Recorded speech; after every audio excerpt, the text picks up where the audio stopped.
Pai, Tu sabes que eu não desejo ser nada mais do que um instrumento da Tua voz. Então, fale, Senhor, de uma forma clara, concisa, Tua palavra aos nossos corações, que ela possa gerar vida, Senhor, em nossa alma. É o que Te pedimos, em nome de Jesus. Amém.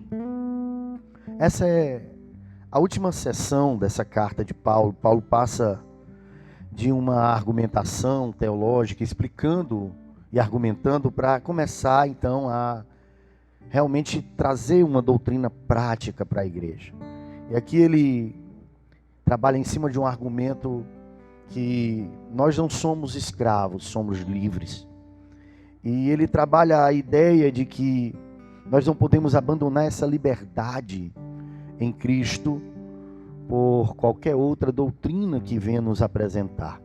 Eu vou pular aqui as introduções da carta, porque eu acho que vocês já estão bem amadurecidos nisso, e vamos direto para os versículos. E no verso 1 ele começa: estais, pois, firmes na liberdade com que Cristo nos libertou. Ele acaba de argumentar aqui com os crentes ali da galáxia que eles eram filhos de Abraão, filhos da promessa, não da mulher escrava, e sim filhos de Sara, da mulher livre. Eles eram filhos de Sara, não da escrava H. Eles eram filhos da promessa, não escravos da lei. Assim como Sara deu a ordem para Abraão lançar fora a escrava, porque ela não teria parte com a sua senhora, do mesmo jeito Paulo aqui, ele argumenta dizendo a mesma coisa, que nós deveríamos lançar fora a escravidão da lei e agora abraçarmos com todo o nosso coração a graça. Os Gálatas precisavam de uma ação igualmente firme para impedir que a liberdade cedesse à escravidão. Eles precisavam tomar uma atitude. O legalismo não podia existir naquele lugar. Eles precisavam agora entender o verdadeiro evangelho. Não há uma aliança, irmãos, entre a confiança nos méritos e a graça de Deus. Ou nós escolhemos um, ou escolhemos outro. Ou nós confiamos nas obras, ou nós confiamos na graça bondosa, misericordiosa de Deus. Nós não temos como caminhar em dois caminhos. É o que o apóstolo Paulo está dizendo aqui à igreja. Ele está se dirigindo aos Gálatas, ele está dizendo: não há divisão nessa herança. Se somos filhos de Sara, então nós temos a graça e a promessa. Se somos filhos da escrava, de H, então nós temos a lei e somos escravos da lei. Paulo está fazendo essa ilustração meio que dramática, né? Para mostrar que a salvação ela não vem por obras, ela é pela fé. Os que são verdadeiros filhos da fé, herdeiros de tudo, se tornaram pela fé, mediante a graça do Senhor. É impossível que a lei e a graça elas caminhem junto, elas comunguem junto no quesito salvação. É interessante a gente entender isso, porque o Espírito, ele não pode comungar com a carne. Do mesmo jeito, a lei não tem como caminhar com a graça no que diz respeito à salvação. Então, é impossível misturar lei com graça. Diga comigo, é impossível misturar lei com graça quando diz respeito à salvação. Então nós somos filhos da graça, não da lei. Filhos de Sara, não de H. Filhos da livre e não da escrava. Consequentemente, a nossa conduta deve expressar essa fé. É por isso que o apóstolo começa e ele diz assim, ó: estais, pois, firmes na liberdade com que Cristo vos libertou. Ou seja, nós somos livres do pecado. Nós somos livres da sentença do diabo. Para a liberdade que Cristo nos libertou. Antes de Cristo nós éramos escravos do pecado, escravos da nossa própria carne, escravos dos nossos próprios desejos, vivíamos na coleira do pecado, sabe, o diabo ele tinha nos escravizado e colocado sobre nós a coleira, o jugo do pecado sobre nós. Nós não tínhamos a opção de escolher por Deus, nós só poderíamos escolher pelo pecado, vivíamos escravizados, irmãos.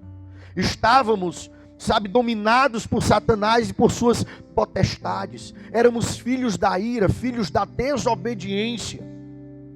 Hoje não, mas nós fomos escravos do pecado.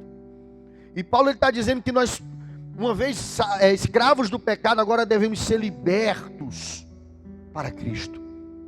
Libertados ou libertos por Cristo, nós não devemos tornar a nos colocar nesse jugo. Nossa liberdade foi uma obra, foi um resgate feito por Jesus na cruz do Calvário. Ele pagou o preço, Ele levou sobre si o preço do nosso pecado. Ele quebrou o aguilhão do pecado que nos aprisionava no mundo. Foi Ele quem nos arrancou do império das trevas. Foi Ele quem quebrou os grilhões, despedaçou o jugo, as cadeias da servidão do pecado sobre a minha vida, sobre a tua vida. E o que Paulo está dizendo é: agora que uma vez por todas vocês foram livres, então permaneçam firmes, não abram mão disso, porque a nossa liberdade, ela é espreitada todos os dias por muitas coisas que estão à nossa volta.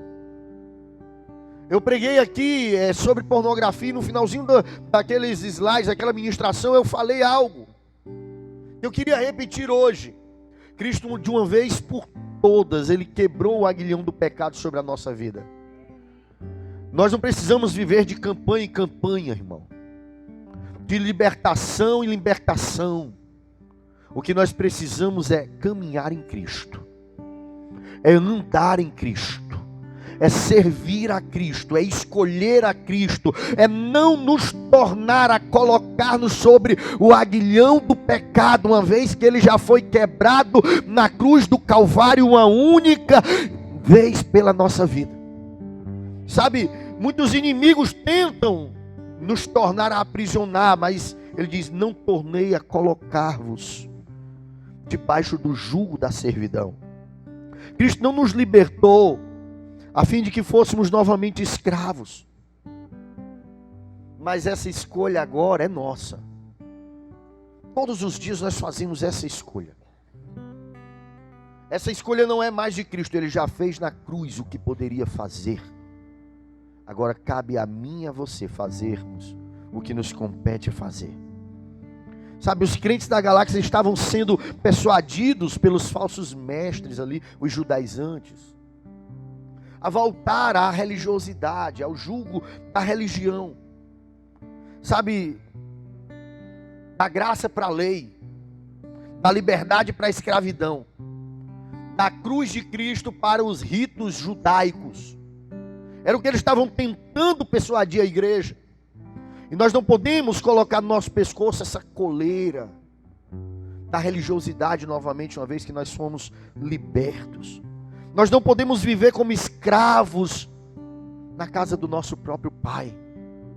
Sabe, tem muita gente que vive como escravo. E quando você pergunta se a pessoa está bem, aí, principalmente no gabinete, sabe, Vânia? Aí diz assim: estou mais ou menos.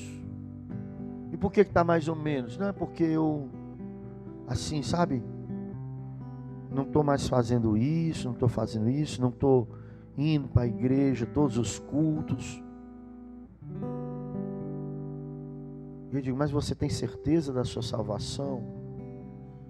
Muitas vezes alguém diz assim: não sei, porque eu não estou mais indo para a igreja todo culto. Ei, a salvação é por graça, irmão. Eu não estou dizendo aqui que você não tem que congregar, que você não tem que se alimentar da palavra de Deus. O que eu estou querendo dizer é que a gente não pode colocar nenhum tipo de rudimento sobre a salvação, porque senão não é por graça, é por mérito. Eu preciso compreender isso e não cair também na armadilha do liberalismo. Sabe, porque os que não caem na armadilha da religiosidade, eles caem na armadilha do liberalismo. É como uma linha tênue entre dois rios e eu estou assim numa barragem bem fininha. O cristianismo, ele anda nessa barragem bem fininha. Por um lado é equilíbrio, por um lado eu caio, sabe, no legalismo, na religiosidade. Por um outro lado eu caio no liberalismo, onde na verdade não precisa congregar, não precisa fazer nada. não precisa honrar a liderança, não precisa obedecer, não precisa temer o Senhor, não precisa ter um bom testemunho. E nós temos que tomar cuidado com os extremos da nossa vida. Porque começou a se pregar também uma ideia de que nós somos livres, mas nós somos livres não para viver a nossa vontade. Nós somos livres para fazer a vontade do Pai. Nós precisamos entender isso. Ele diz: eis que eu, Paulo, vos digo que se vos deixar de circuncidar, Cristo de nada vos aproveitará. E de novo protesto a todo homem que se deixa circuncidar, que está obrigado a guardar toda a lei. O que o apóstolo Paulo está refutando aqui com tanta veemência, com tanta força, é que ele está dizendo: olha, não voltem novamente para onde vocês vieram. William Hendricks, um grande comentarista, ele diz que um Cristo suplementado pela lei é um Cristo suplantado por ela. Eu vou repetir: um Cristo que precisa de um suplemento, de um acréscimo da lei, ele é um Cristo que também foi superado por ela. Se ele precisasse da lei, ele não seria maior do que a lei. E o Cristo que nós servimos é maior do que a lei, é maior do que os profetas, é o maior sacerdote que já existiu, é o Senhor dos senhores, é o Senhor do céu e da terra. Ele é maior do que a própria lei. Então nós precisamos entender isso. Um Cristo que precisa ser completado, ele não é suficiente. Então uma salvação que ela precisa ser completada com alguma coisa, ela na verdade não foi de graça. Ela é meritória para esses que desejam completá-la. E a salvação nunca vai envolver mérito. Sabe por quê? Porque Deus não me ama pelo que eu sou. Graças a Deus por isso. Graças a Deus mesmo. Digo mesmo. Ele me ama pelo que Ele é. Ele me ama pelo que Ele é. Ele me ama porque Ele é santo, porque Ele é amoroso, porque Ele é misericordioso, porque Ele é perfeito. Porque se Ele me amasse pelo que eu sou, eu estava perdido. E o amor do homem, que é um amor que ele é mencionado, que ele é direcionado por aquilo que a gente se identifica. Nós amamos por identificação, nós amamos, sabe, por admiração. Nós amamos o igual. Nós temos dificuldade de amar o diferente, porque o nosso amor humano, limitado, falho, ele é um amor que não é pelo que nós somos, é pelo que o outro é. Mas o amor de Deus por nós é diferente. Ele nos ama. Guarde isso em seu coração, pelo que Ele é. Ele sempre vai nos amar pelo que Ele é. Não importa o quanto você seja falho, o quanto você seja fraco, o quanto você não tenha forças, o quanto você tenha vergonha de suas atitudes às vezes, o quanto você se pegue se achando algo que você não deveria ser. Eu quero te dizer que esse amor é maior sobre a tua vida, porque ele não tem como fundamento, como alicerce o que você é, mas o que Ele é. Ele diz: superados estais de Cristo, vós que vos justificais pela lei da graça, tendes assim caído. Ou seja, separados estáis de Cristo, vós que vos justificais pela lei da graça, vocês caíram. Não há salvação fora de Cristo, nem a parte da graça, separada da graça. Se acrescentarmos alguma coisa a Cristo, nós o perdemos. Nós o perdemos por completo. A salvação está em Cristo e somente pela graça, pela fé. Se a gente colocar qualquer outra coisa, a gente perde. No momento que eu colocar algo a mais, eu perco isso. Porque aí não é mais por graça. E o que é graça? Graça é graça, graça é de graça. E muitas vezes nós queremos colocar parâmetros nessa graça. Porque nós, pelo Espírito da fé, aguardamos a esperança da justiça. Nós, o que nós fazemos para Deus, nunca vai poder comprar o que nós recebemos. O céu, irmão, não é um prêmio que nós merecemos. É uma oferta que nós recebemos. Eu vou repetir, o céu não é um prêmio que nós merecemos, é uma oferta gratuita que nós recebemos. Não é uma conquista das obras, é um presente da graça. É um presente da graça. O crente vive nesse mundo, mas ele deve viver com os olhos no céu, o que ele está dizendo, aguardando a esperança da justiça. Ele continua no verso 6, porque em Jesus Cristo, nem a circuncisão, nem a incircuncisão tem valor algum, mas sim a fé que opera pelo amor. A circuncisão em si, ela não tem valor. Em si mesma ela não tem valor. Ela apontava para Cristo. Ela apontava para a nova aliança, o novo pacto. Ela existia para apontar para esse novo pacto no reino de Cristo. A circuncisão foi abolida. A verdadeira religião, ela não consiste em nada que você possa fazer, porque na verdade tudo já foi feito. Tudo já foi feito. Eles queriam complementar a obra perfeita de Cristo pela circuncisão, elegendo um rito, uma condição que fosse assim indispensável para que os gálatas pudessem ter direito à salvação. Esses falsos mestres começaram a ensinar isso no meio da igreja. Com isso Paulo chega refutando e diz assim: não é dessa forma, porque em Jesus Cristo nem a circuncisão nem a incircuncisão tem valor algum, mas sim a fé que opera através do amor. E ele começa e olha para eles e diz no verso 7, vocês correram bem. Quem vos impediu para que vocês pudessem obedecer à verdade? Paulo relembra como eles começaram no começo da caminhada deles, diz, vocês vinham tão bem.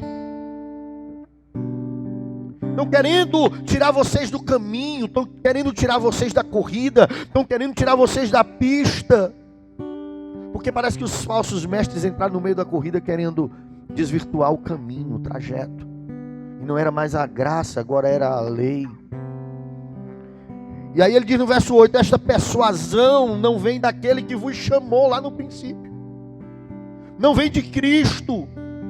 Essa sedução vem dos arautos do engano, dos mentirosos, dos falsos mestres, daqueles que se denominam atalaias da verdade, mas na verdade não são mentirosos, eles não vêm de Deus. Vocês não devem escutar, porque aquele que vos chamou desde o princípio não trilhou esse caminho que vocês estão querendo ir. E ele diz, um pouco de fermento leveda toda a massa. A gente sabe que o fermento é o símbolo da hipocrisia, do engodo, do engano, da falsa doutrina. E ele diz, confio de vós, no verso 10, que no Senhor, que nenhuma outra coisa sentireis, mas aquele que vos inquieta, seja ele quem for, sofrerá condenação. Paulo aqui, ele começou a ficar meio zangado. Ele diz, eu confio no Deus que vos chamou. Ele não está dizendo que confia neles, mas no Deus que chamou eles, que ia preservar a vida deles, mas aquele que vos inquieta, seja quem for. Paulo está dizendo assim, esses falsos mestres que estão perturbando vocês aí, que espreitam a liberdade que vocês têm em Cristo, querendo colocar vocês sobre um jugo da servidão novamente, esses aí vão sofrer condenação. Sabe, ele está dizendo, eles não vão ficar impunes não. Deus vai tratar com eles no juízo, e se não tratar no juízo, a própria igreja de Deus vai se apartar e apartar eles do meio dela. Porque isso também é papel da igreja, reconhecer os falsos mestres e tirá-los do meio dela.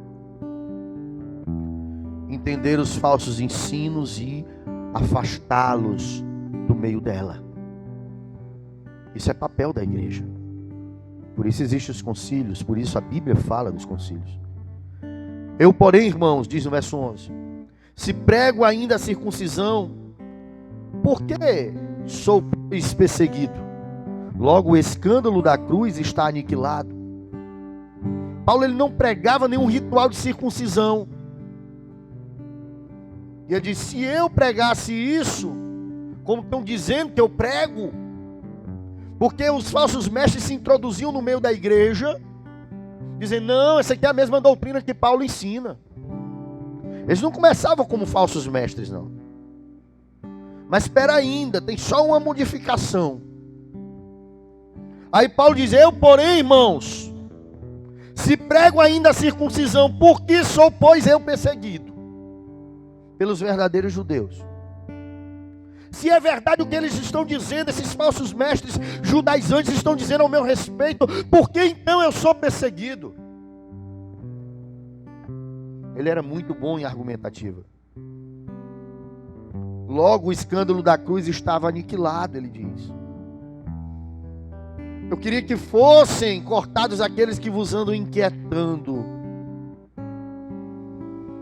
Sabe, aquele desejou mesmo. Ele disse assim, eu queria que Jeová desse um jeito. Ele tinha tanto amor, tanto zelo pela igreja de Deus e pela palavra de Deus, que aquilo, sabe, fervia o sangue dele. E ele era sanguíneo mesmo. Ele era um pouco, na verdade é colérico, né? Aí nessa hora, né? Sanguíneo, né? Colérico, eu não sei o que ele era, não. Eu sei que ele era por aí, esse negócio junto aí. Ele desejou a morte desse. Sabe, eu atrevo-me a dizer que Paulo, ele era um pastor Valtinho assim, mais culto. Era mais ou menos assim. Você imagina assim, um pastor Valtinho com PhD assim? Era por aí, era Paulo. A confusão era grande, hein? Porque ele não derrubasse no argumento, ele era do outro jeito. Ele orava para Deus matar, entregava a Satanás, a galera. Quem não sabe do zelo que Paulo tinha, pode ler isso aqui e interpretar que ele estava na carne. Mas na verdade era o zelo pela casa de Deus que consumia ele, pela igreja de Deus. E ele diz no verso 13, porque vós, irmãos, fostes chamados à liberdade. Não useis então da liberdade para dar ocasião à carne, mas servi-vos uns aos outros pelo amor. Ou seja, a liberdade que Cristo nos chamou não tem nada a ver com licenciosidade. Essa liberdade que Cristo nos chamou não é uma licença para pecar, Tem muita gente achando que fomos chamados para ser livres, mas nós não fomos chamados para ser livres para pecar. Nós somos propriedades de Deus. Fomos chamados para uma vida nova, para viver, não com abandonar a coleira da lei e agora colocar a coleira do pecado no nosso pescoço. Não. Nós somos chamados para vivermos livres. É uma liberdade, sabe, irrestrita para aproximar-se de Deus como seus filhos, e não uma liberdade irrestrita para chafurdar no nosso pecado, no nosso próprio egoísmo, nas nossas próprias vontades e desejos. A liberdade que nós recebemos em Cristo foi para nos achegarmos a Deus, que outrora estava separado pela inimizade do pecado. E não uma liberdade para corrermos para o pecado. Pecado na vida de um crente, é o que Paulo está dizendo, tem que ser um acidente de percurso. E não algo programado para acontecer. Não, eu estou aqui, eu já estou pensando aqui como é que eu vou chegar lá em casa e vou pecar. Não pode ser dessa forma. Sabe, é normal eu vim de Canidé para cá, principalmente com os buracos que está tendo, e baixar um pneu. Né, Vânia? É normal baixar um pneu. Mas aí vamos supor que eu ando mais 50 metros, baixa outro. Aí é misericórdia, que não tem mais step, né? Já não é normal, mas pode acontecer, tem muito buraco. Mas aí passa alguém, me empresta um pneu, eu ando mais 50 metros, baixa outro de novo. Aí já tem um negócio errado, eu estou em pecado. Estou amaldiçoado. Aí vamos supor, passa alguém, me empresta outro pneu, aí eu ando mais um pouco e baixa outro de novo. Ei, peraí. Vamos fazer uma consagração nesse carro, né? Um negócio aí. Expulsar os demônios dele. Agora eu lembrei do Rafael ali com o Opala lá no estacionamento, tirando o cinto. O carro não pegava. Sai, demônio, com o cinto batendo no motor do carro, né? Pense numa figura enigmática. Mas a verdade é que na vida do crente, a caminhada dele com Deus, ela pode acontecer um deslize, um pneu baixar. Pode um acidente de percurso, um outro pneu baixar. Mas aí baixa outro, ou seja, cai, levanta. Que é isso, irmão? É o que Paulo está dizendo aqui. Não. Vocês foram chamados para a liberdade, mas não usem dessa liberdade para dar ocasião à carne de vocês. A liberdade cristã é uma liberdade que vai nos libertar do pecado e não nos empurrar para pecar. Cada passo que eu der em direção a essa liberdade em Cristo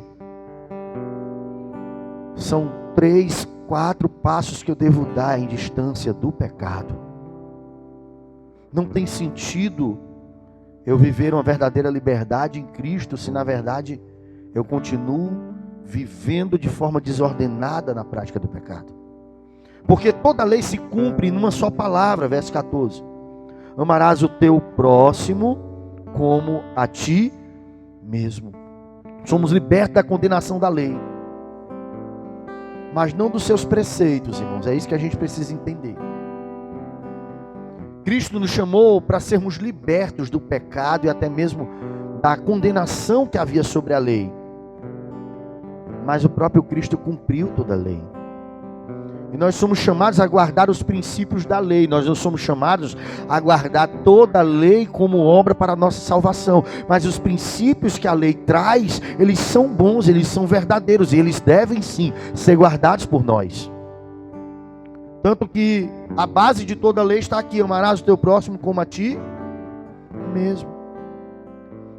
Então, a síntese da lei é o amor a Deus e também ao próximo. Aqui Paulo, ele está usando essa figura de linguagem para comunicar uma verdade para a gente. Ele está querendo dizer assim, ó.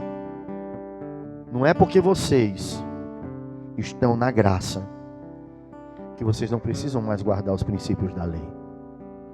Porque os princípios da lei são bons. A lei, ela não é ruim.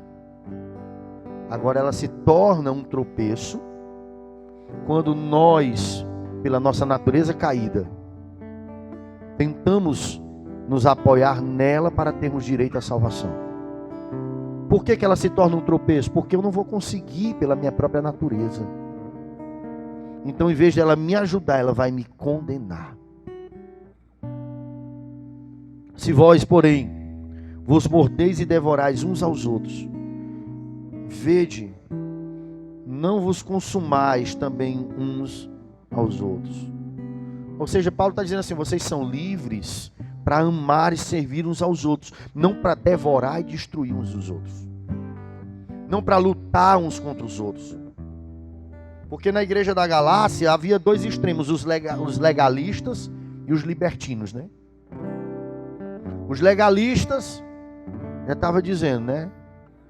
Era aquelas irmãs do saião, aqueles irmãos que não usam bermuda. Tentar assim trazer uma ideia mais moderna, né? Era uma galera que queria dizer que para andar com ele só entrava na turma dele e se jejuasse todo dia.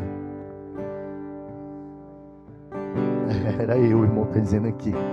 Também já fui assim um pouquinho. Jesus é bom. Era aqueles que não oravam nem com irmãos de outra igreja, assim, né? Era um pecado. E aí tinha essa galera, mas tinha também aquela outra galera que... Carnaval gospel.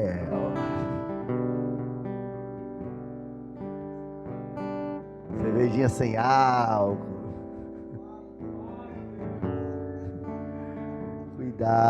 Cuidado, viu? Não sei o que tá batendo, mas tá batendo em alguém. Não use dessa liberdade. Então tinha essas duas galeras ali na igreja, né? E aí ele escreve e diz assim: olha, vocês foram chamados para amar e servir uns aos outros, e não para se morder, se devorar como bicho.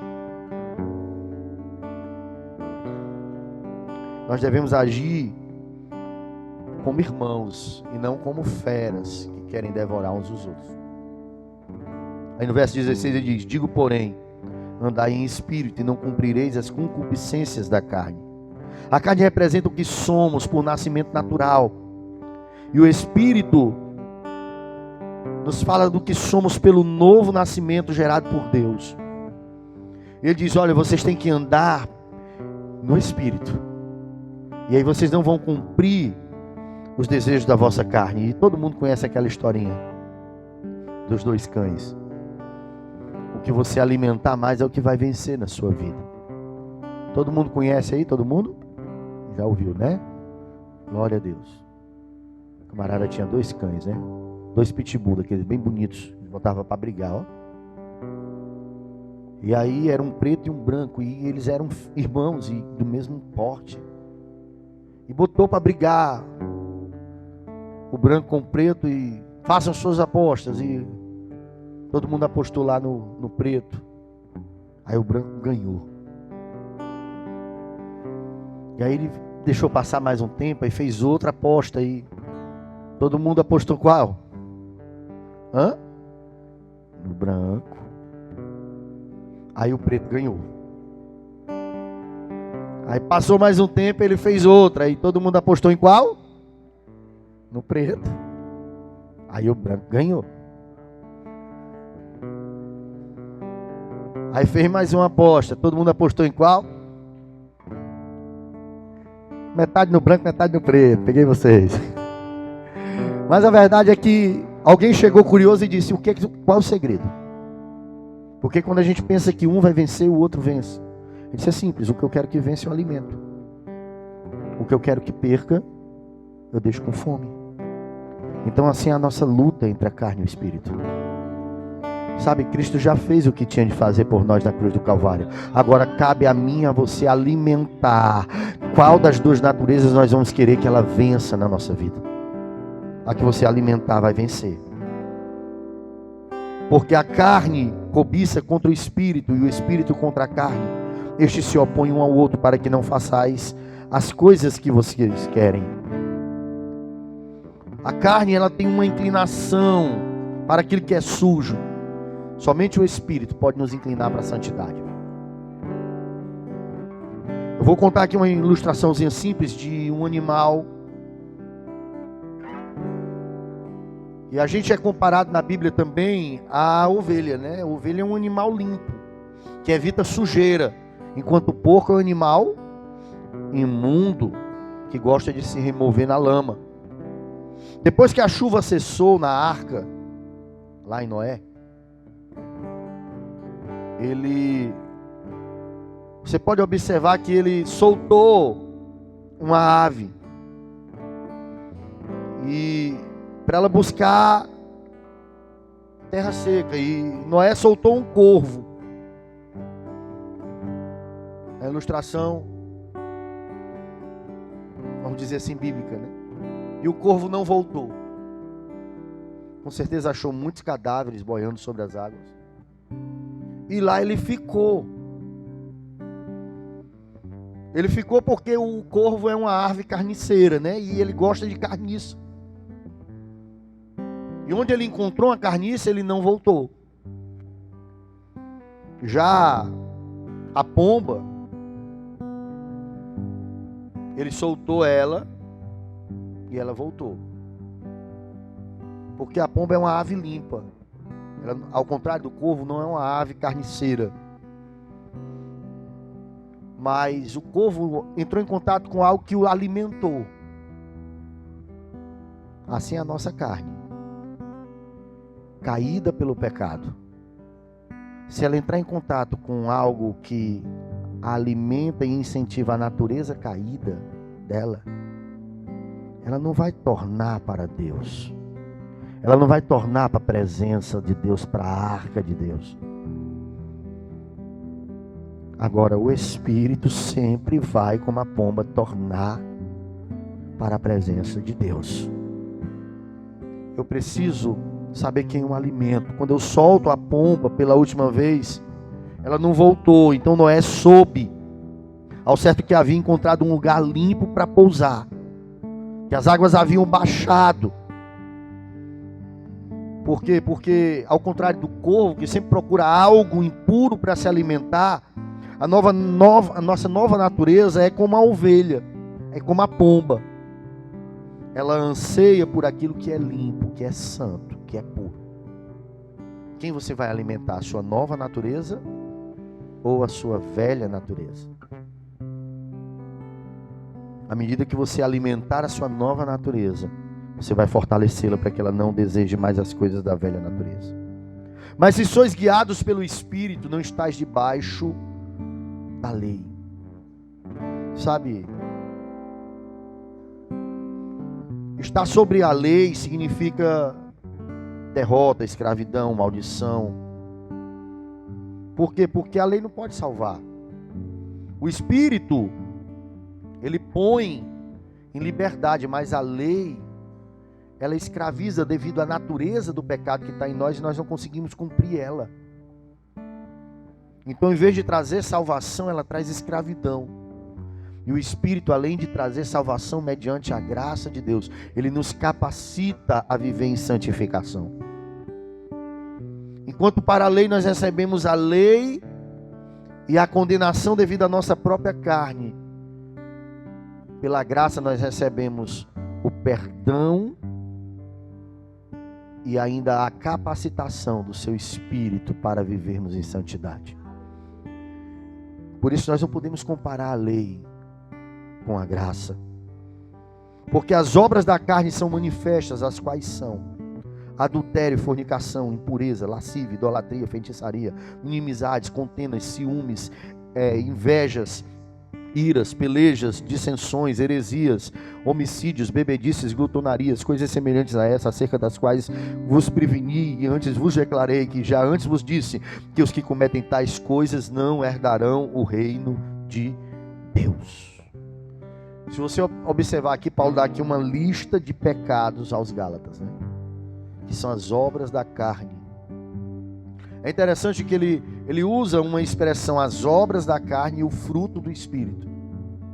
Porque enquanto as obras da carne aqui dão umas 14, mais ou menos, o fruto do Espírito você vai encontrar aí 9, né? Logo, o fruto não é os frutos, mas são as obras. Porque as obras da carne não têm fim. Mas o fruto do Espírito é um que vai ter diversas formas de se manifestar.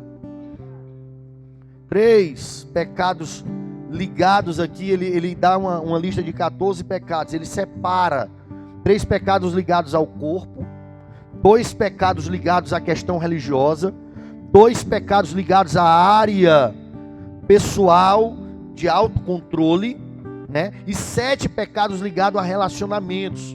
Os 3 pecados ligados ao corpo, a prostituição, a impureza e a lascívia. Os 2 pecados ligados à questão religiosa, a idolatria e a feitiçaria. Os 2 pecados ligados à área pessoal de autocontrole, a bebedice e a glutonaria. E os 7 pecados ligados aos relacionamentos, inimizades, invejas, discórdias, ciúmes, iras, dissensões, facções, né? Ele coloca aqui todos eles. Observe que o pecado aqui não é só prostituição. Ele separa pecados em níveis. Pecados religiosos, pecados contra o corpo, pecados contra o meu próximo, pecados contra mim mesmo e o meu próprio descontrole. 3 pecados ligados ao corpo, que é a prostituição. Essa palavra porneia, ela se refere a todo tipo de pecado, seja adultério contra o próprio corpo, fornicação, masturbação, incesto, homossexualismo. Trata-se de um termo amplo que descreve toda sorte de relacionamentos sexuais imorais e ilícitos. Aqui são a prostituição. Envolve tudo isso, desde a fornicação, o adultério, a qualquer outro pecado ligado a pecados sexuais imorais e ilícitos. E ele continua e diz: impureza. Não é o mesmo, pastor? Não. Traduzido aqui por impureza, é uma ideia mais no geral, embora às vezes você pode denotar impureza num ritual mesmo, né? Como existe às vezes rituais que são impuros, imundos, mas aqui ele está falando de uma impureza moral. Essa impureza inclui a impureza dos atos, palavras, pensamentos e intenções do coração. Enquanto a primeira, que é a prostituição, é toda sorte de impureza mais consumado. A impureza aqui, em segundo lugar, essa palavra traduzida aqui no grego está falando de palavras, pensamentos e intenções do coração. Sabe, às vezes a gente é impuro em nossos pensamentos, a gente malda sobre o nosso próximo, a gente julga. E aí ele continua, lascívia, a palavra grega aqui, azekleia, né? Traduzida por lascívia, significa literalmente a libertinagem de modo geral. Refere-se à devassidão, um apetite libertino e desavergonhado. Trata-se daqueles que são indecentes, que sabe, são imorais até mesmo no público. São aquelas pessoas que não têm nem vergonha dos outros. São tão depravadas que elas... Você quer uma ideia de lascívia também? A parada é gay. Fala muito de lascívia também. 2 pecados ligados à questão religiosa: idolatria, né? Eidolatria, nessa palavra traduzida para idolatria, eidolatria no grego, adoração de deuses feitos pela mão do homem, ou seja, é um pecado que está dentro da igreja. Às vezes a gente pensa que quando se fala para idolatria, está se falando lá do Canidé, está se falando lá dos católicos, lá do Juazeiro, mas deixa eu lhe dizer, deixa eu só lhe lembrar uma coisa. Para quem foi escrito o Êxodo 20? Foi para o Canidé? Para quem foi? Para Israel. Quem era Israel? O povo de Deus, a igreja de Deus, amém? E a gente precisa entender isso. Eidolatria, essa palavra eidolatria, né? Ela traz uma conexão, uma ideia de deuses que nós construímos com as nossas próprias mãos, que se tornam deuses na vida das pessoas. A idolatria é colocar qualquer coisa antes de Deus e até mesmo das pessoas. O que é um ídolo? Tudo aquilo que eu coloco primeiro antes de Deus, segundo antes das pessoas. Por exemplo, se ninguém pode entrar no meu carro porque choveu, estou com os pés sujos de lama, o meu carro é um ídolo.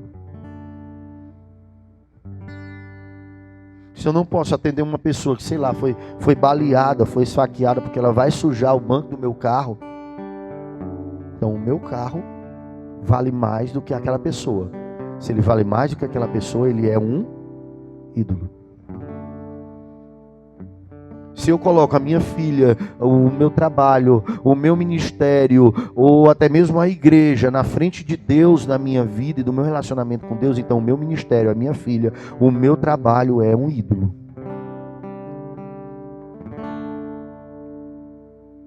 E ele continua, feitiçaria, a palavra grega plamarqueia, né? Traduzida por feitiçaria significa uma ideia de remédios ou drogas, que eram também um termo significado muito usado ali pelos mágicos, adivinhos daquela época em que esse contexto foi escrito. 7 pecados ligados aos relacionamentos, inimizades. Essa palavra aqui trata-se daquele sentimento hostil, nutrido por longo tempo, que se enraiza no coração. A ideia do homem que, sabe, se volta contra o outro, é o oposto do amor. Sabe quando eu digo assim, eu não gosto de fulano e nem suporto ciclano? Inimizade. Porfias, a palavra grega traduzida por porfias aqui é lutas, discórdias, traz a ideia de alguém que luta contra a pessoa com a finalidade de conseguir alguma coisa, com uma posição, promoção, bens, honra, reconhecimento. É a rivalidade por recompensa. Sabe quando eu luto para ser recompensado com um título maior? Aí eu luto contra os meus companheiros de ministério aqui, para que eu possa ter um título maior do que eles, eu ser mais reconhecido do que eles. Isso aí se chama porfia. Ciúmes. A palavra ciúmes aqui significa querer desejar, possuir aquilo que o outro tem. É interessante porque o ciúme está aqui, mas também está a inveja. E aí, pastor, não é a mesma coisa? Que o Senhor disse que ciúme é desejar aquilo que o outro tem. Mas a inveja é diferente do ciúme, porque a inveja é desejar que o outro não tenha ou perca o que tem. Ou seja, quando o ciúme eu tenho vontade de ter o que o Yuri tem, na inveja eu quero o que ele não tenha. Eu fico feliz em ver ele sem ter. Eu tenho prazer em vê-lo mal. Eu tenho prazer em vê-lo sem nada. É um sentimento diabólico. Os invejosos não apenas desejam o que pertence aos outros, ele anseia que os outros sofram por perder essas coisas. Vai me pagar. Eu vou ver ainda assim, assim, assim. Inveja. Não consegue se sentir feliz com o que tem, porque vive incomodado com o que o outro tem. O que o outro tem lhe dá tanta raiva, lhe consome tanto, que você não consegue ser grato pelo que tem. Sabe, quando se fala de inveja, se fala de pessoas que se alegram com a tristeza dos outros. É um espírito que deseja não somente as coisas que pertencem aos outros, mas se interessa pelo fato das outras pessoas possuírem essas coisas e quer vê-las sem nada. Não é algo tão terrível que Eurípides chamou a inveja da maior enfermidade entre os homens. É uma semente que nasce no pântano de Satanás. Facções. A palavra grega aqui traduzida por facções é ligada a heresias, a rejeição das crenças fundamentais da doutrina de Deus. Estava ligada às escrituras de Deus. Dissensões. Essa palavra aqui traduzida por dissensões significa sedição, rebelião. Posicionar-se contra os outros. Trata daquele sentimento que pensa que só no que é seu, não pensa nos outros. Discórdias. Descreve a pessoa que busca o cargo, a posição, não para servir o próximo, mas para usufruir proveito próprio. Sabe aquele que é do contra e discorda de tudo? Nem a historinha da raposa. Dona Raposa discordava de tudo. Aí o seu leão era o dono era o presidente, da selva. Aí seu leão disse: já sei como eu vou fazer com a Dona Raposa. Vou fazer uma visita a Dona Raposa. Dona Raposa, tudo bom? Eu gostaria de lhe premiar. Você é uma pessoa muito talentosa. A primeira ministra. Aí Dona Raposa, muito vaidosa, ficou muito satisfeita. E agora a Dona Raposa não falava mais do governo do seu leão. Porque, na verdade, ela conseguiu o que ela queria. Ela conseguiu espaço onde ela queria. E a discórdia é esse sentimento que faz com que a pessoa busque se opor, sempre discordar, mas é porque ela está procurando um proveito próprio por detrás. Ela não discorda porque ela acha certo ou errado. Ela discorda porque ela está insatisfeita, que ela não está tendo espaço. A discórdia é esse sentimento. Tem tudo isso, pastor? Tem, mas aqui não tem não. Estão lá no Canindé. Trata-se de um temperamento violento, explosivo. A ira, né? Um temperamento, é um destempero emocional. As bebedices, né? Refere-se à pessoa que se embriaga e busca sua sensualidade ou prazer. Glutonaria. Aqui fala de todo tipo de descontrole. A glutonaria também é colocada como um dos 7 pecados capitais, a gula. E a gula está ligada ao descontrole em todos os sentidos. Não apenas no sentido de comer. Todo tipo de descontrole. Vai para o shopping, compra 10 pares de sapato. Poderia ser chamado de gula. É um apetite desordenado pelas coisas. Saiu o iPhone 13, está terminando de pagar o 12, já quer o 13. Não pagou nem as 12 prestações do 12. As 12 suaves prestações de R$700 aí dos 12. Aí já quer o 13, pode se chamar de gula. Um dos 7 é um carro mesmo. Deus o livre, né? Na verdade, né, Vânia? Deus nos dê condição, né? Acerca das quais antemão vos declaro, como também já antes vos disse, que os que cometem tais coisas não herdarão o reino de Deus. Paulo não está falando aqui de um ato pecaminoso, mas sim do hábito de pecar. Não está dizendo que você não pode tropeçar em algo assim, mas você não pode viver nisso.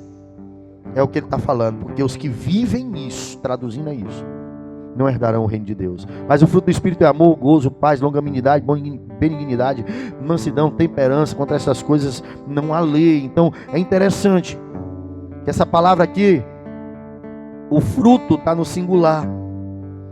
E a forma da gente ilustrar o fruto aqui, para a gente pular bem rápido, que eu já até falei aqui, é uma tangerina. Mas também existe uma outra forma que eu gostaria de ilustrar.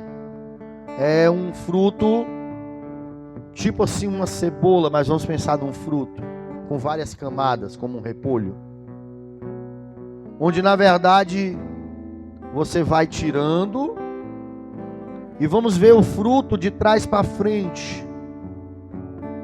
Começando lá de dentro e colocando outra camada, outra camada, outra camada, né?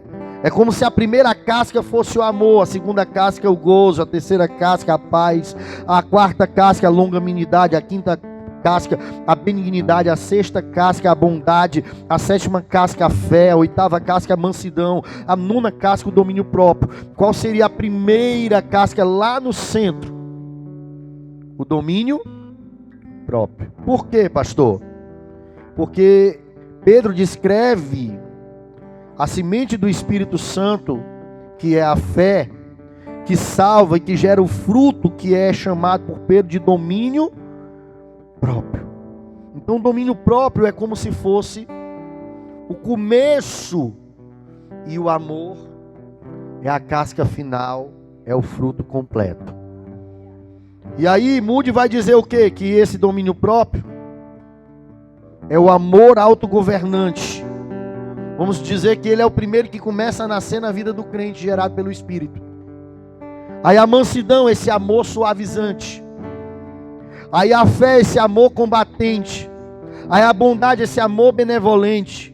Aí a benignidade, esse amor tolerante. Aí a longanimidade, esse amor paciente. Aí a paz, esse amor repousante. Aí a alegria, esse amor exultante. Até que ele chega na plenitude do amor, que é o fruto.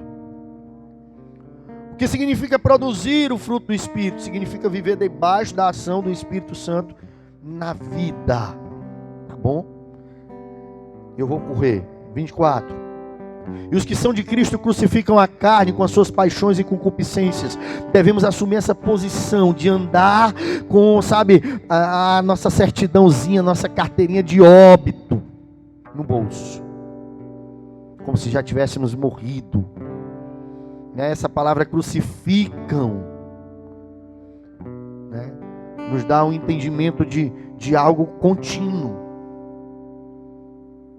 Existe uma tradução que diz crucificaram, trazendo para o passado.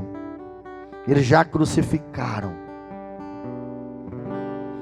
Então essa rejeição que o cristão faz à velha natureza, ela tem que ser decisiva. Nós temos que lutar contra ela. Nós temos, que não andar nela, não nos apropriar dela. Se vivemos no Espírito, andemos também no Espírito. A palavra usada aqui é como se a gente estivesse aqui como um exército, caminhando em linha reta, sem sair da marcha. Andar no Espírito. Ser guiado pelo Espírito. Há uma diferença clara entre andar no Espírito e ser guiado pelo Espírito. Pois andar no Espírito está na voz passiva, e ser guiado no Espírito está na voz ativa. Não sejamos cobiçosos de vanglória, irritando-vos uns aos outros, e invejando-vos uns aos outros. O orgulho e a inveja são obras da carne, não fruto do Espírito. Esses pecados são, portanto, incompatíveis com a vida daquele que é salvo e que anda no Espírito.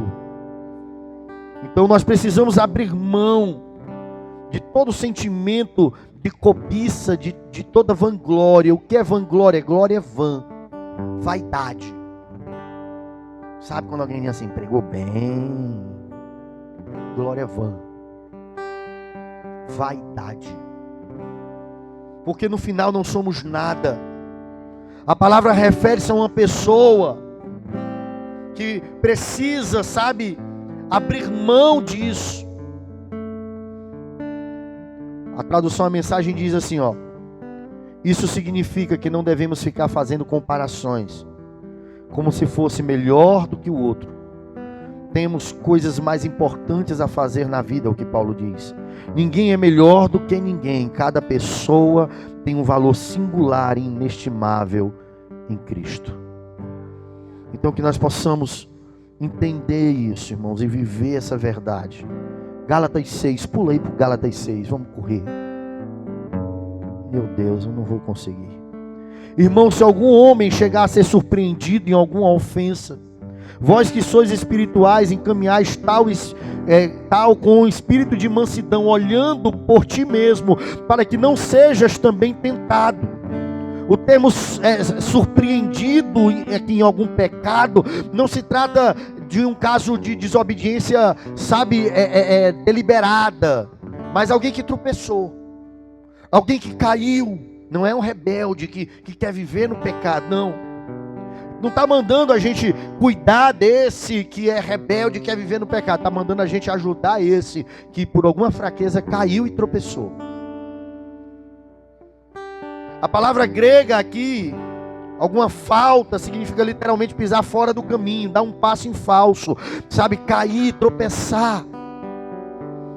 E Paulo levanta aqui essa ideia, ele diz, se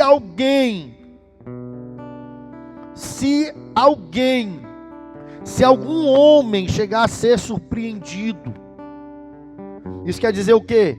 Aquele que está de pé, fique atento para que não, se alguém, abre o leque aqui para todos. Ele não está dizendo, se os pastores, ou se as ovelhas, ele está dizendo, se alguém. Isso quer dizer que qualquer um de nós pode estar sujeito a tropeçar, pode estar sujeito a cair. O pecado pode nos surpreender a qualquer momento. Nós precisamos viver com discernimento e prudência e fugir de toda e qualquer aparência do mal, todo e qualquer lugar ou situação que eu possa me sentir tentado. Vós que sois espirituais, encaminhai tal, com o espírito de mansidão, olhando por ti mesmo, para que não sejais também tentados. Quem é que deve lidar com aqueles que caem, irmão? Os que são espirituais. Aqui Paulo não está dizendo que tem uma casta de espirituais e carnais na igreja, não é isso que ele está incentivando aqui. Na verdade, o desejo de Paulo é que todos sejam espirituais. Mas ele está dizendo assim, como existem os carnais e espirituais, só podem tratar os que caem, os que são espirituais. Porque os carnais vão fazer mangofa, vão zombar, vão humilhar, vão oprimir, não vão ajudar a se levantar. O que deve ser feito com aqueles que caem? O que ele diz aqui, vós que sois espirituais, encaminhai com tal espírito de mansidão, exortai com espírito de mansidão, ou seja, corrigir com espírito de mansidão, confronte o que cai com espírito de mansidão, A confrontação precisa ser feita com espírito de amor, de mansidão. Que, sabe, às vezes a gente pensa que não, mas tem que ser feito assim. Não pode ser feito brigando. Costumo brincar lá em casa que tem a lei e tem a graça, né? A Marta é a lei. É pesado. Eu já sou mais para graça. Aí tem certas situações com os irmãos na igreja que eu deixo a lei de fora e a graça entra. Mas aqui acolá a lei entra e responde as minhas mensagens, faz as minhas coisas. Mas a gente precisa, irmão, entender isso. A gente tem que confrontar aqueles que caem, mas em amor. Porque se o amor não produzir mudança, outra coisa não vai produzir. Todos temos a mesma estrutura, somos pó, podemos cair. Ele diz aí, ó, com mansidão, olhando a ti mesmo, para que não sejas também tentado. Cuidado com essa autoconfiança, em achar que pode exortar o outro. Porque você muitas vezes pode cair no mesmo pecado, na mesma fraqueza do outro. Que Deus nos guarde, irmão. Levai as cargas uns dos outros, e assim cumprireis a lei de Cristo. Esse confrontar aqui, devido ao pecado, não é apenas confrontar para, sabe, bater de frente, ou mesmo que seja em amor, mas é ajudar também. Não é só confrontar de forma intelectual, mas é ajudar naquela fraqueza, naquele fardo que o nosso irmão muitas vezes não consegue. É uma área de fraqueza que ele não tem forças. Ajudar é isso. Porque se alguém cuida de ser alguma coisa, não sendo nada, engana-se a si mesmo. Olha o que diz aí a tradução, a mensagem. Ó. Se pensam que são bons demais para agir assim, estão muito enganados. Um autoexame falso leva um autoengano falso, irmão. Então, o verbo enganar, se alguém cuida ser alguma coisa não sendo nada, ilude a própria mente, é o que ele está dizendo. Engana a sua própria mente. Nós não somos nada se não for a graça de Deus na nossa vida. Se não for o Espírito Santo de Deus na nossa vida. Quem está pregando aqui, se tirar o Espírito Santo de Deus na vida, sabe o que sobra? Um prostituto, drogado, que vivia nas calçadas, que não era digno de confiança, de nada, nem de dizer assim, leva esses 10 reais, vai bem ali pagar aquilo ali. Não podia. Todo mundo, quando chegava nas reuniões de família, dizia assim, vixe, lá vem um ladrão, esconde as coisas. Sabe o que Deus faz quando Ele bota o Espírito dele na vida do homem? Ele muda a vida do homem. É por isso que nós precisamos entender isso. Se alguém cuida de ser alguma coisa não sendo nada, ilude a sua própria mente. Nós não podemos nos iludir, irmão, achando que somos alguma coisa, porque pela graça de Deus estamos de pé. Pela bondade de Deus Ele nos deu uma oportunidade. Mas prove cada um sua própria obra e terá a glória, não só em si mesmo, mas e não no outro. A mensagem diz assim, ó, a tradução: cada um examine com cuidado a si mesmo e a maneira segundo qual está cumprindo a missão que recebeu, e dedique atenção total a ela. Não fiquem admirando vocês mesmos, nem se comparando com os outros. Tem gente que gosta de se comparar com os outros. Aquele que mira em si mesmo no espelho, ele acaba sendo injusto, porque ele não tem que mirar em si mesmo e nem se comparar com quem caiu. Ele tem, irmão, que se comparar com quem é o maior exemplo, Cristo. É bom, né, se comparar com o mais fraco. É bom se comparar, né, com um que você considera que não é igual a você. Eu quero ver você se comparar com Cristo. Ei, a tua vara de medir, o teu modelo é Cristo. Não é o pastor Silvério, não é o Yuri. É Cristo, Ele é o teu modelo perfeito. Porque tem gente, até mesmo nos casais, né? Aí eles olham assim, ah não, nós estamos bem. Ó. Olha aí o fulano, o que ele fez com a ciclana aí. Não, nós estamos bem. Aí eu fico pensando, e tu morre pela tua esposa como Cristo? E tu é sujeito ao teu marido como Cristo? Aí se comparar com o outro casal que está pior, show de bola, né? É mesmo que dá piso em bebo. É bom demais.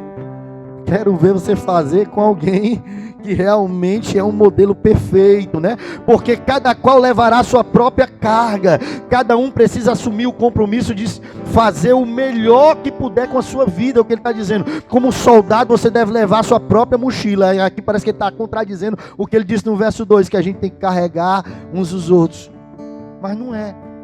Ele está dizendo que eu tenho que ajudar os outros nas fraquezas dos outros, mas eu tenho que entender que cada cristão tem a sua mochila, como cada soldado tem o seu equipamento. Porque tem uns crentes meio folgados, sabe, que eles querem viver arrastado pelos outros nas costas. Eu preciso entender isso, deixar isso muito claro, sabe? A gente precisa, por exemplo, é normal, hoje eu não pude, eu estava para cá, não pude buscar a Esté no colégio, um exemplo. Aí um irmão ou um mototáxi ou alguém foi fazer isso por mim, não tem problema, uma vez. Levar a carga uns dos outros. Mas eu botar os irmãos da igreja para pegar minhas filhas e deixar minhas filhas no colégio, aí já é folga minha. É o meu papel como pai. Então eu não posso, como cristão, me omitir dos meus deveres como cristão, porque eu sou fraco e os outros têm que me levar nas suas costas. Eu preciso entender isso. É aquele crente 6 horas por mim, né? Cada soldado deve levar a sua própria mochila. Diz aí, teu irmão, cada um tem que levar a sua própria mochila. E se instruído na palavra, o que é instruído na palavra, reparte os seus bens com aquele que instrui. Esse aqui é o texto que os pastores mais gostam. A igreja, né? Ela precisa entender isso. Que aqueles que instruem na palavra merecem também receber alento, ajuda, auxílio daqueles os quais ele instrui. Quem recebe bens espirituais deve compartilhar e repartir bens materiais. Esse princípio é muito claro nas Escrituras. Lá em 1 Coríntios 9:11 diz assim, ó: se nós vos semeamos coisas espirituais, será muito recolhermos de vós bens materiais. Paulo dizendo. E o mesmo apóstolo Paulo no capítulo 9 diz assim: quem é que planta uma vinha e não come dela? Quem é que vai para o exército, se alista no exército, ganha uma guerra e não tem direito de despojo dela? Eu vou traduzir, vou contextualizar. O professor estuda 4, 5 anos, se forma em pedagogia, vai dar aula, ele ganha um salário. Se passa num concurso, ganha um salário. O policial estuda, passa no concurso, ganha um salário. O médico estuda 8 anos, sei lá, e aí se forma, ganha um bom salário. O advogado estuda 5 anos, faz a OAB, ganha um bom salário. O pastor pode estudar 8, 7 anos de teologia, psicologia e não tem direito a um salário. Será que é assim? Não é assim. A Bíblia é muito clara.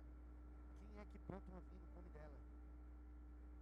O que vive do altar coma também.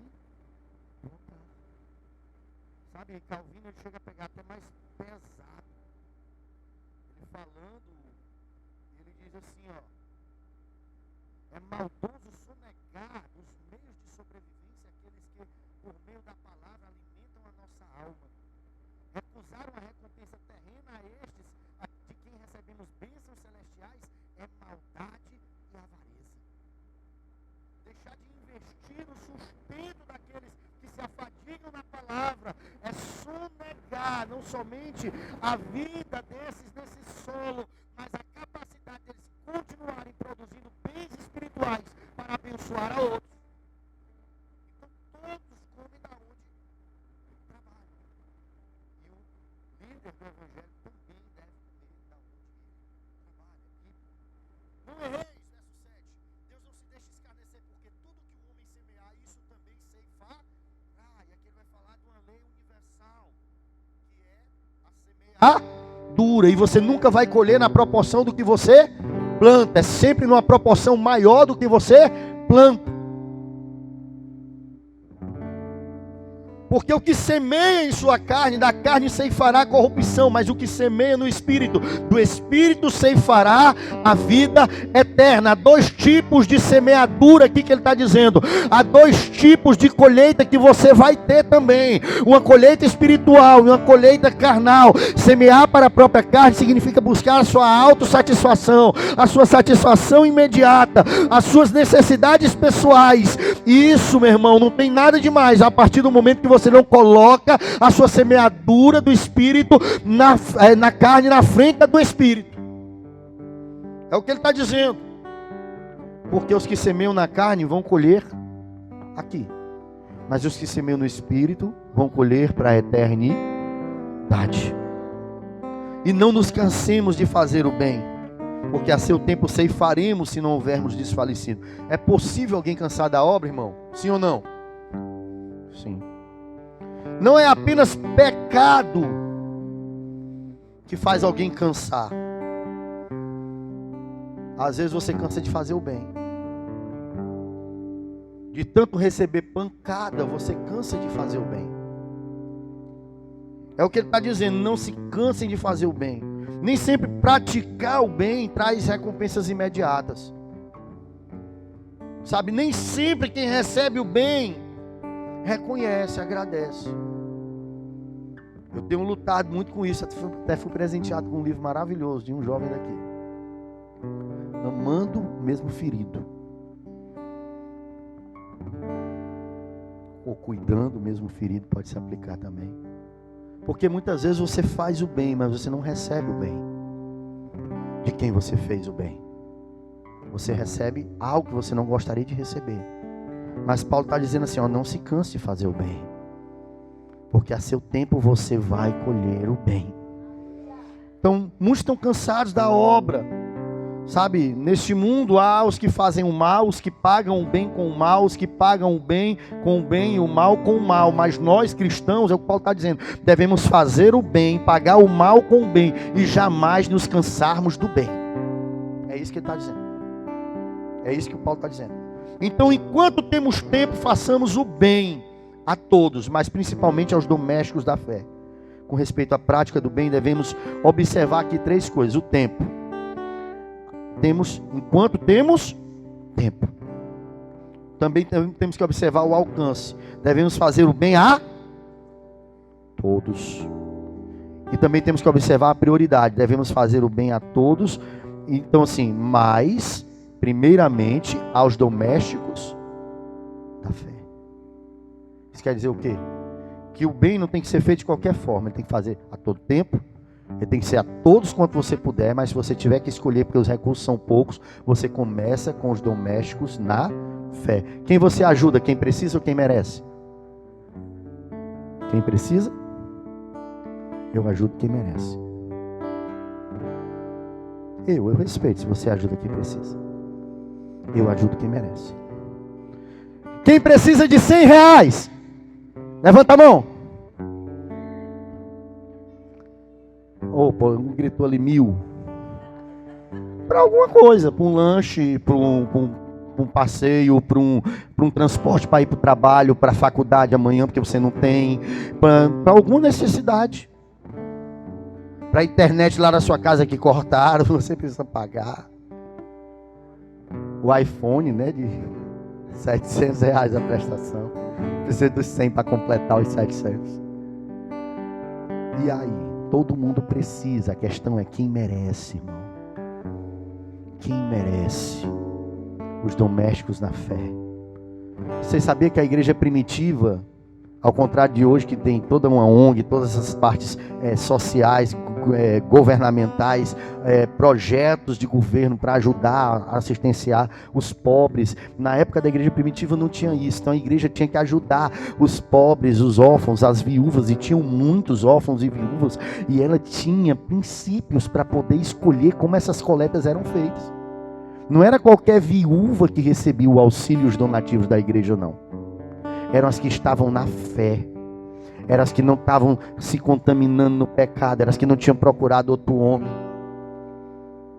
Então, até para fazer o bem, nós temos que ter princípios, nós temos que ter organização, nós precisamos entender como as coisas devem ser feitas. E a Bíblia instrui e recomenda como isso tem que ser feito, irmão. É por isso que ela diz assim, ó, primeiro aos domésticos na fé. Os domésticos na fé aqui é os que estão verdadeiramente em Deus. Nós precisamos tomar muito cuidado com isso, porque o que chega de gente querendo muitas vezes ajuda, e é difícil para o pastor saber e escolher, irmão. É difícil. Estou com um casal lá que eu já recebi pela segunda vez. Botamos dentro de uma casa, fogão, colchão, gás, roupa, demos um banho de loja, as irmãs trouxeram as roupas. Ela vivia na prostituição, literalmente num bordel. Ela era há muitos anos de lá. E ele, drogado, presidiário. Aí você imagina aí como era um negócio. Aí a igreja ajudou com aluguel, com casa, com isso, com aquilo, com comida, com... Aí, embora. Aí agora se desligou, ele pegou uma briga no bar, que o cara tava namorando com essa mulher dele lá, e aí deu uma facada, matou o cara, foi preso, aí voltou. Depois de 4 anos preso, no PPO, ainda é PPO. Pronto. Aí chegou lá, 10 horas da noite na igreja, eu tava dando aula de MMI, fui deixar ele lá na casa de recuperação, no outro dia ele voltou. Aí tá lá na igreja, 5 meses, que ajuda. Ontem eu fui deixar ele em casa, lá na favela, Boca Quente. Quer porque quer ajuda. Aí a lei e a graça. A lei lá em casa ficou logo.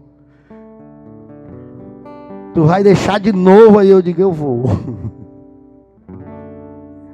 Não tem opção. Mas aí, irmão, a gente precisa entender.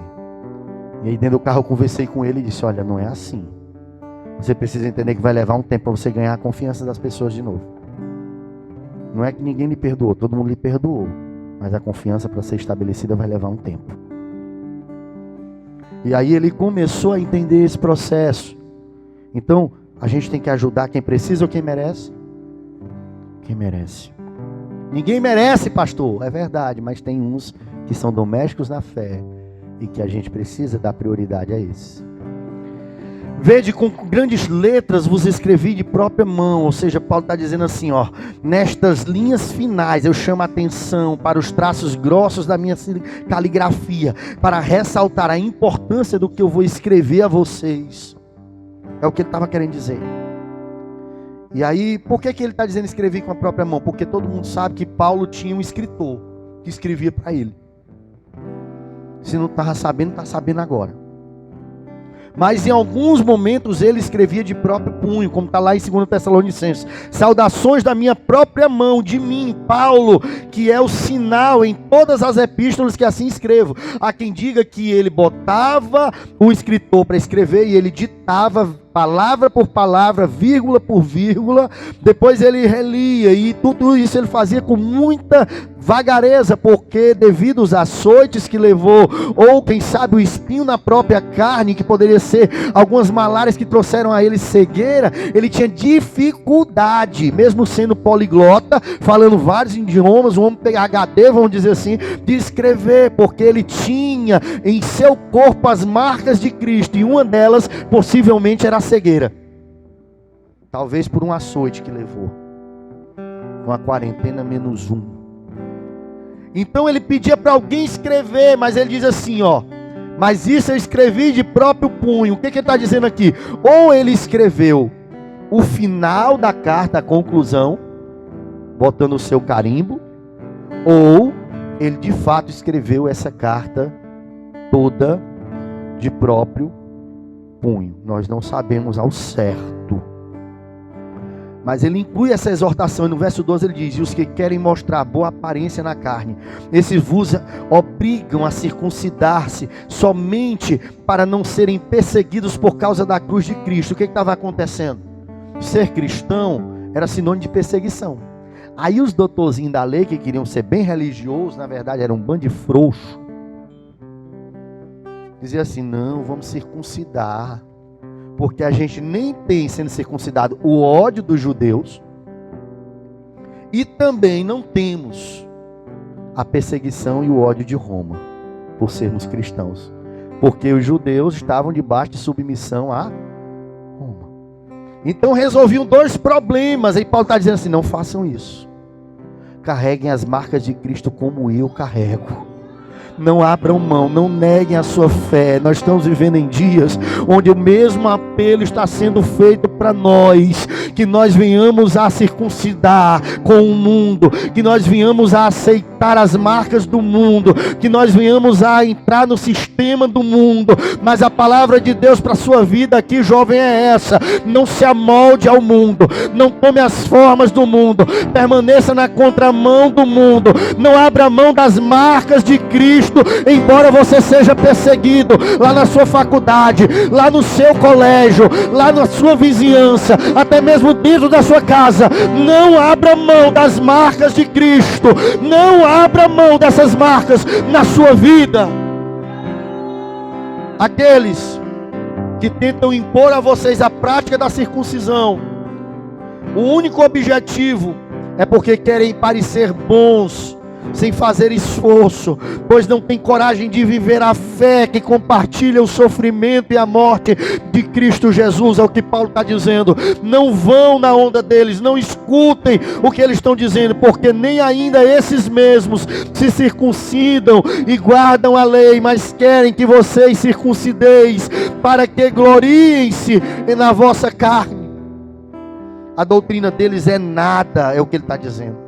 Até porque nem eles guardam a lei, observam apenas aquilo que lhes interessa, aos seus propósitos. Eles querem que vocês sejam circuncidados para que possam se orgulhar do sucesso de recrutar vocês para o lado deles. Como esses são desprezíveis, é o que ele está dizendo. Isso aqui tem algo parecido às vezes até com alguns pastores. Eu participava de um grupo de pastores lá na cidade, eu achava interessante o negócio. O cara todo dia postava vídeo batizando o povo. Eu disse, vala-me Deus.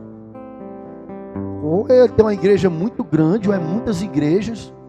Como é que ele está batizando essas pessoas? Não tem discipulado, não tem. E era desse jeito mesmo. Fumando, bebendo, do jeito que fosse. Banho de tanque na galera. E aí postava para mostrar 6, aí depois mais 5, aí depois mais 10. Eu digo, pronto, tá? Entrou no pecado da numerofobia, ou da numerolatria. A numerofobia é o medo de pouca gente.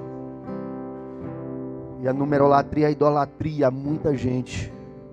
E tem muitos líderes que eles condicionam o sucesso do ministério deles a uma quantidade enorme de pessoas. Mas deixa eu te dizer uma coisa.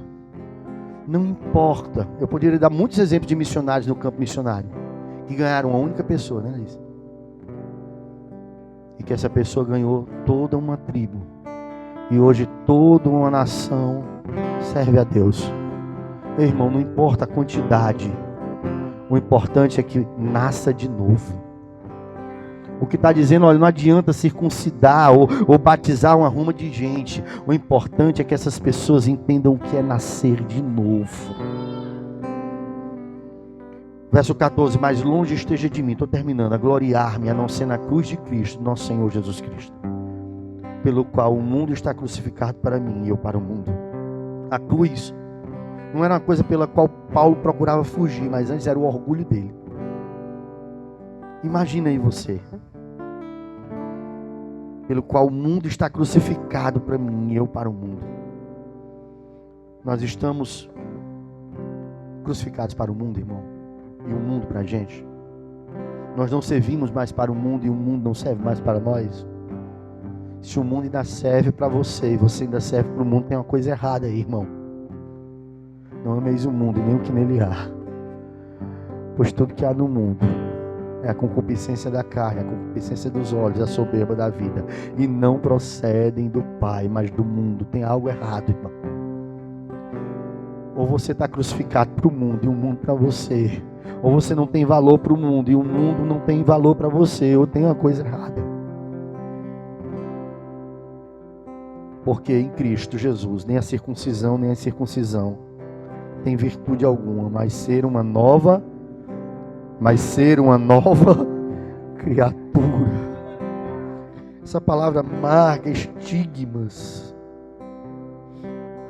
Essa palavra refere-se também a um escravo que tinha um sinal de posse, uma marcação, um selo de propriedade. Quando o escravo tinha era de um senhor, ele tinha as iniciais do seu senhor muitas vezes cravadas nele. E Paulo, é como se Paulo estivesse no altar da igreja dizendo: estão vendo essas marcas?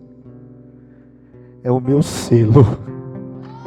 É o selo do meu apostolado. Eu carrego essas marcas na minha vida, porque as marcas da minha aliança e do meu pacto com Deus. Eu que um dia fui fariseu, doutor da lei, perseguidor dos cristãos, agora sou um cristão e não sou qualquer cristão. Sou e fui o mais perseguido dos cristãos, e aqui estão as marcas da perseguição que eu padeci, para não negar a minha fé. Eu trago no meu corpo as marcas. E a graça do nosso Senhor Jesus Cristo seja, irmãos, com o vosso espírito. Amém. A graça. Essa expressão, irmãos, é a única vez que você vai encontrar Paulo usando ela, irmãos, na saudação final. A minha graça te basta, porque o meu poder é aperfeiçoado na fraqueza. A graça do nosso Senhor Jesus Cristo. Ele encerra com a graça. E a graça é muito melhor do que a lei, é o que ele quis dizer. Porque a lei ordena e condena. A graça convida e perdoa. A lei maldiz e mata. A graça vivifica e não se vinga. A graça diz: amai. A lei foi para uma nação. A graça é para todas as nações. A lei separa o pecador. A graça aproxima o pecador. A lei condena todos. A graça justifica todos. A lei diz: faz, então tu viverás. Cumpre, então tu viverás. A graça diz: crê e serás salvo. Na promulgação da lei, 3.000 perderam a vida, lá em Êxodo 32, 28. Mas na primeira pregação do Evangelho da Graça, após a ressurreição, 3.000 almas receberam vida e esperança. O que seria de nós se não fosse a graça? Bendita graça, maravilhosa graça, o amor de Deus revelado em nós. É por isso que o velho apóstolo termina e diz: a graça de nosso Senhor Jesus seja com todos vocês, meus irmãos, e com o vosso Espírito. E ele diz: amém, assim seja. Que esta graça inunde o vosso coração e que vocês nunca decaiam dela, ó Gálatas. Que vocês nunca abram mão dela, que vocês não abram mão das marcas de Jesus na sua vida. Que essa graça os ajude, os sustente, os restaure, os renove, os fortaleça, os perdoe, os erga novamente. Que esta graça sempre esteja sobre a vida de vocês, sobre a história de vocês, sobre os sonhos de vocês, sobre os projetos de vocês, até aquele grande dia onde estaremos todos juntos. Que a graça do Senhor Jesus Cristo seja, irmãos, com todos vocês. Amém e amém.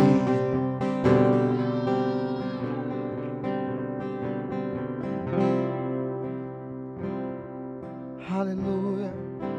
Oh, que tremenda graça. Declare isso, declare.